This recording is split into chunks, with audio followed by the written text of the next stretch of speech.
We just sang, "O Come All Ye Faithful," and there's a verse that's not found in many hymnals that is part of this song, and I'm going to read it to you. It's God of God, light of light, lo, he abhors not the virgin's womb. Very God, begotten, not created. O come, let us adore him.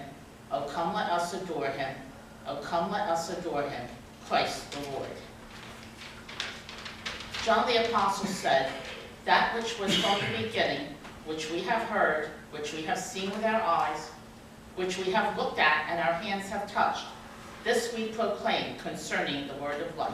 1 John 1:1. If you travel during the days that lead up to Christmas, you know that it's the busiest time of year for every kind of transportation imaginable, from horse carts to jumbo jets. This is the season when people do whatever they can to be together. Over the past few decades, as technology has advanced, some speculated that Christmas travel would slow down.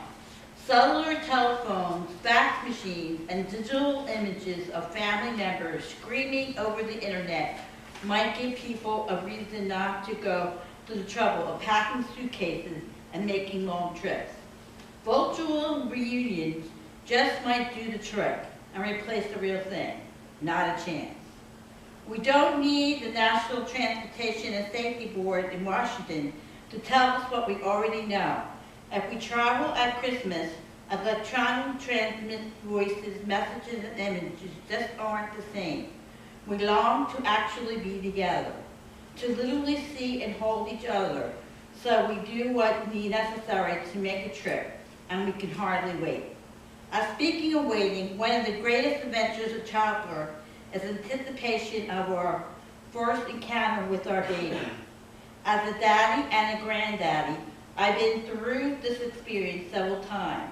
I watched my wife and my daughter's tummies swell as the babies grew and developed, and I have been filled with the same kind of eager anticipation I feel at the end of a long trip home. Joyful and triumphant drives the feeling very well. I never forget a conversation I had during the final weeks of our daughter's last pregnancy. Missy said to me, I just can't wait to see his face.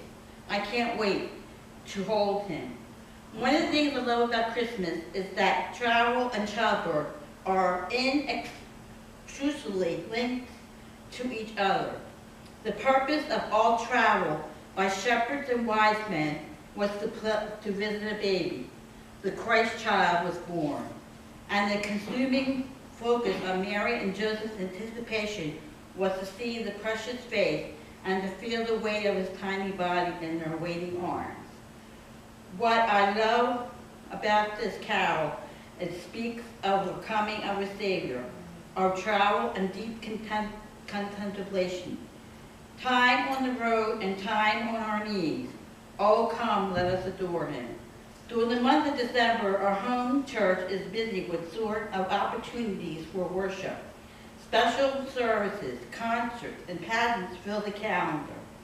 Together with our family and our friends, we gather to sing and praise the Savior's birth. But in the quietness of our own hearts, with the same intimacy of expectation mother longing to see her baby's face, we adore the Redeemer who by his grace was literally taking up residence in our hearts. Oh, come, let us adore him. Like a great magnet, Christmas draws us together.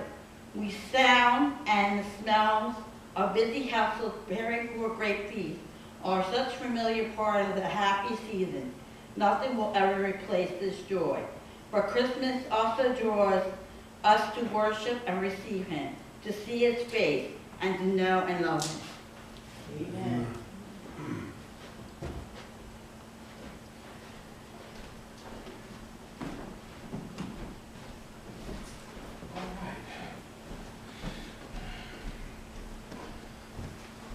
Let's share our joy and our anticipation today as we share our worship together. Who'd like to start?